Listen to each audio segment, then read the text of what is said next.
Hello, my name is Jimmy and this is the brand new Nissan Armada. Aspect here, this is the Platinum Reserve, so it is the top trim with the captain seats in the second row. 110,000 Canadian dollars or about 77,000 US dollars. So it's not the cheapest thing, but it is, well, in Canada is basically equivalent to like the Sequoia, the Tahoe and whatnot. But in the US, it's less than that of the Sequoia.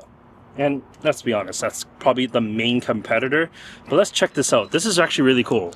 Here's what you have to know about it. Gone is the old V8 and new is the 3.5 liter twin turbo V6. It makes 425 horsepower, 516 pound-feet. So that's definitely more power than before, and it's more power than the 6.2 liter V8 that's from the GM trucks. So it's not too bad. And actually, this being the Platinum Reserve, it actually looks really nice. You got chrome, LED, so that's actually really nice. LED fog lamps, small skirt on the bottom just to help with that air diffusion a little bit. Of course, you got a little blank panel here. That's for the adaptive cruise. And it does have Pro Pilot Assist 2.1 or something. I can't remember the exact name, but it has almost autonomous driving. On the side, we got 22-inch wheels. On the base models, they come with 20s. These are, I mean, they're big enough, I guess. But I mean, yeah, there are other manufacturers that give you much bigger wheels. You do get air suspension behind. Kind of hard to see there. But their air suspension as well as their adaptive dampers as well. I like this. This is for safety. It's to minimize intrusion into the cabin. Oh, camera didn't pick that up. There we are. This right here, this beam essentially is to minimize intrusion from the wheel, because there's that new IIHS test, not new, but newer, where they're only hitting like just a little bit of the side. So manufacturers now put in this to reduce the amount of, well, intrusion, and then the wheel itself doesn't go right into the cab thanks to that beam. The side skirts look pretty nice. Very nicely integrated onto the bottom of the vehicle. They don't just completely stand out. I like this grille. Let's see if it's real. Oh yeah, it does go inside. That's neat. Blacked out mirror cabs. You got your 360 camera on the bottom. The overall shape is very similar to the old one. You got, of course, the floating roof. It says Armada right here. And on the back, only higher trims get the tail lamp that goes all the way across. Lower trims don't get that. Still got a relatively big old rear end here. Let me know what you think about it in the comments. I think it looks actually quite good. Of course, this is all LED right here. LED tail lamps.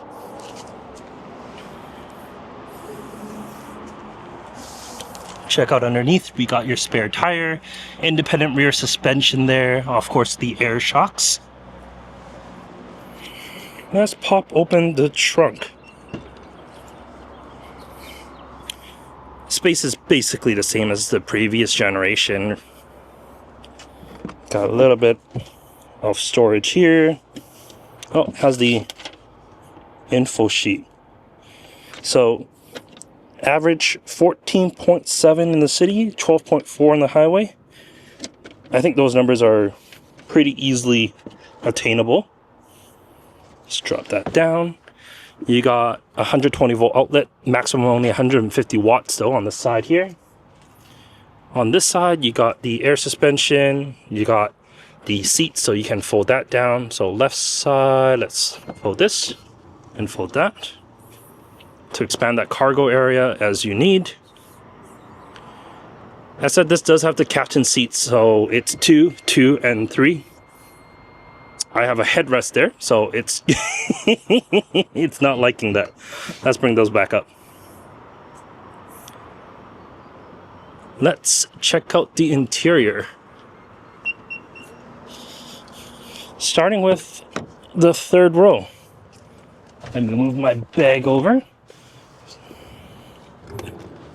So, course, you can fold down the second row like that. Then you got access to the third row. Headroom isn't like the best. Legroom also isn't the best. This isn't as spacious as a Tahoe, but it's pretty similar to your Sequoia. You still have USB-C ports on top, your cup holders, and of course you can lay the seats down as you need from there. In terms of lower anchors, you got a set there, so that's cool. You got 3 upper anchors there, upper anchors here, and lower anchors on both sides. Oh yeah, the seats have that, oh, I can't do this with one hand. The seats have that mechanism where it can like fold without taking a car seat off.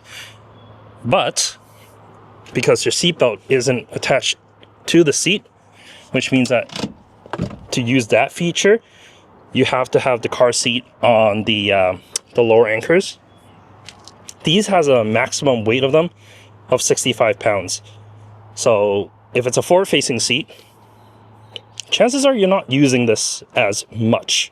So that feature, while great in theory, isn't all that useful. You don't get shades on the rear, which is kind of odd, I think, but this material is really nice. You got 2 layers here, just makes her a little bit, well, something a little bit different. Even the door handles are really nice, much better than like the GX that I had a few weeks ago. In the center, you do get a console, 2 cup holders, 2 USB-C ports there. You still got 2 USB-C ports here. And this is the panel that lights up for your climate control, heated seats, and whatnot. Being the top trim, I don't get like screens or anything, which I'm not too upset about, because chances are the screens that you get, they're good for a few years, and they're completely out of date. I mean, I'm sure you have older vehicles with like maybe a DVD screen on the top. Where are you going to buy DVDs these days? You're not. So those screens, you know, honestly aren't that useful. You probably can just get like an iPad holder or whatever. It'd probably be a little bit better. I do like that you get your climate control vents on the top in the second and the third row. And that blows like right at your head. So no matter where you sit, you're going to be nice and cool or warm. That may not be like the best place for it. Maybe like here, but whatever. As for the front, got really nice material still on the side, all soft touch. This inlay is just beautiful. Stitching here.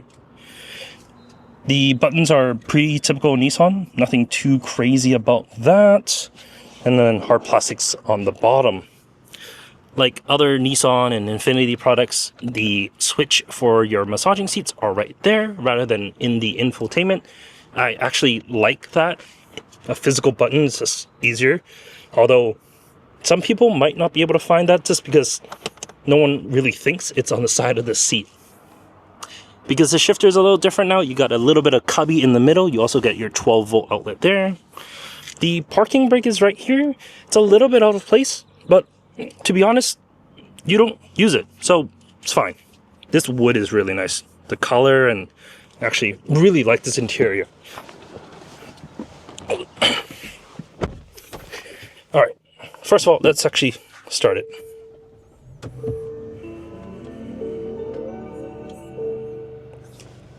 So the V6 that is under the hood is actually relatively quiet, and I like it a lot. I've driven only 52 kilometers, so not much. This is a first look video after all. But this cluster is very similar to like other Nissan products. So you can change the meter view so that you get big old round gauges if you like. And of course you can change the middle to show different things. Pretty normal stuff there. But what I like is there's a button right here to increase and decrease brightness. A lot of these digital screens, they have that like built in rather than having a physical button right there. That is really nice to see. This is all like a touch panel, but you can move the panel itself. So it's not horrible to use. This, I was actually surprised by, because this is actually a lot easier to use than I thought. So there's the left side and the right side here. So the left one controls the cluster, right side controls your infotainment. So in here, you can basically go through your sections with this kind of jog dial, and it's angled slightly, so that way your thumb, which is, you know, natural resting position, it's actually perfectly angled. It's not straight up and down. That, like, you'll be surprised how many of these are just not well thought out. This is. And you can go through your different menus on here. Pretty simple stuff. Pretty cool, pretty normal. But what I like is on the right side, because you click that, it goes right. Now you're controlling this right screen. So you can see I'm selecting my different menus. And if I go to CarPlay, for example, I can go through the section of CarPlay. So for example, I want to go to my menu. I can select, say, let's go to my podcast. Like, all that's right there. And it's all through this dial. I don't have to touch a screen. I mean, if I sit fully back, I can't reach it anyways. So this is a great alternative. And it works really well. It's almost like iDrive, essentially, except it's not here, it's just on the wheel. I like this feature quite a bit. Infotainment is, let's be honest, very similar to most Nissans. It's decent. It's a little bit complicated in some of the menus, but it's not bad. You have a dash cam on the higher end trim, so you can see front, rear, and an inside camera. So I can see myself if I want to. I don't know why it has an inside camera, but I mean, better to have one than to not have, I guess. And it's able to, if I go back, and there's settings, it can auto record at impact. So if something was to happen, it should be able to do that. Hopefully. I mean, yeah, there's probably going to be software updates for that to make more features and options and whatnot later on, but for now, not too bad. It is Google built in, so tell me a joke. Why can't a bicycle stand on its own? It's too tired. Hilarious. And your climate is also built into that. Every climate control like view is in here, but you still get physical buttons right down here. So I can adjust my temperature to lower, raise. Heated and cooled seats are right here. Heated steering wheel. Like, the main things are here, which is really, for me, auto and maybe adjusting the fan speed and temperature. That's really it. The rest of it is in here. Not too bad about that. This is a little weird. So you got your shifters right here. So P, R, and D is all a push button. And they're a little different. Like the R has this lip edge and the D has this little nub. So you can feel it without like looking at it. But this isn't the best implementation for a shifter. There are better ways to do that. I don't mind the Mercedes style. I like that. The Kia thing and the Hyundai thing of the shifter down here, that's also good. But this, I'm not in love with this just yet. But maybe over time it'll be okay. You do get your drive modes on here. So that can do all your different drive modes. You got your auto, 4 high, 4 low right here. And your traction control off. There is a button missing even on this highest trim. But I believe that is the rear axle, or sorry, what am I saying? Connect rear wheels together for Pro 4X. I'm not able to find the words. Forgot what that was called. You can let me know in the comments because I completely forgot. Maybe I'll get that'll come back to me. 2 wireless charger cup holders. And then this is actually pretty nice. It says since 1951 on here. Has a little bit of history. Big old Armada stamped in the middle. And then you got a cubby in the center. No, and it's not a cooled box like some other manufacturers, but you know what? That's totally fine.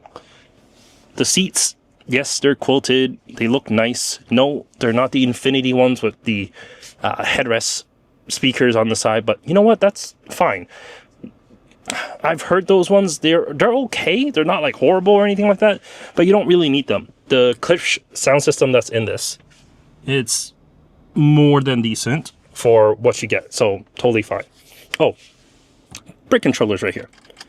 Good placement. It's not like somewhere down below or anything like that. It's just right there. I do like that. But yeah, like the overall stitching, the dash, this wood, like I didn't think it'll be this nice. Like it's a Nissan product. This feels almost like an Infiniti product.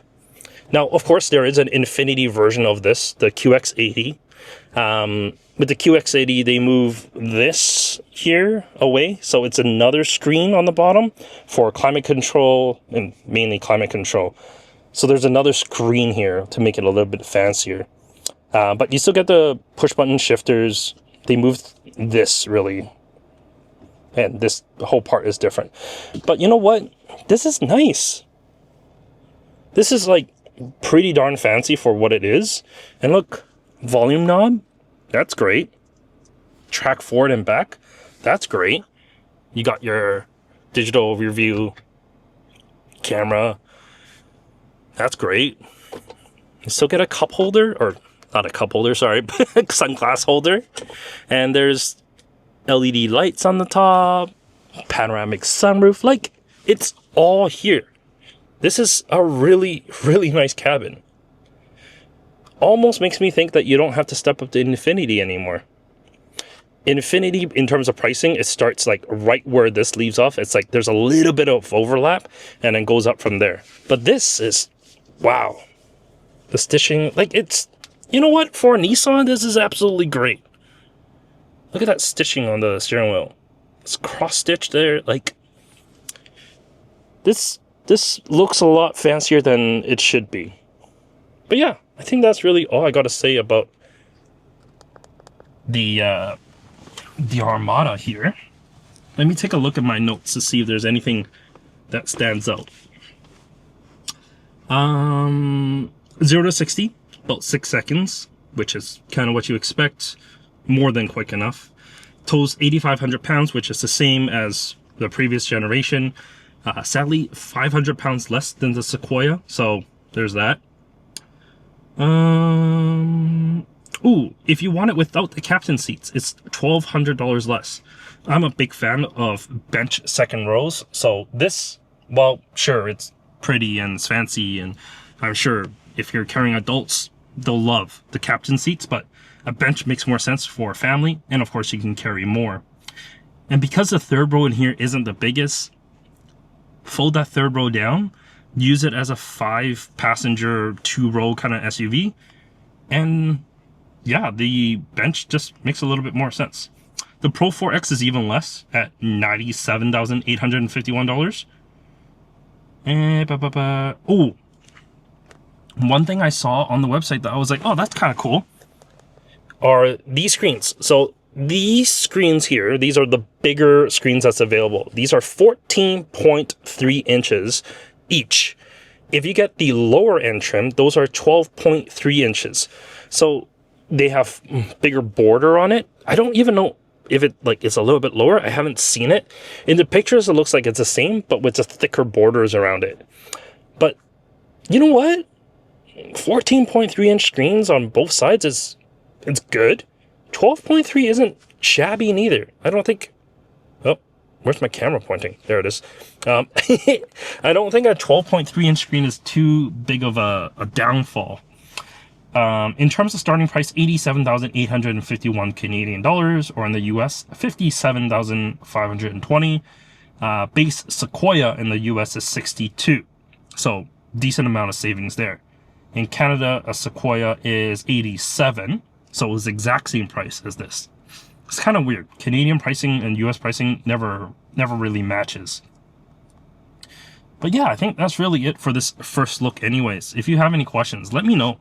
I'm going to be driving this for the week. I'm going to upload this video as soon as I can. So yeah, if you have any questions or anything like that you want answers from, I'll get back in my full review. Thank you so much for watching. Take care.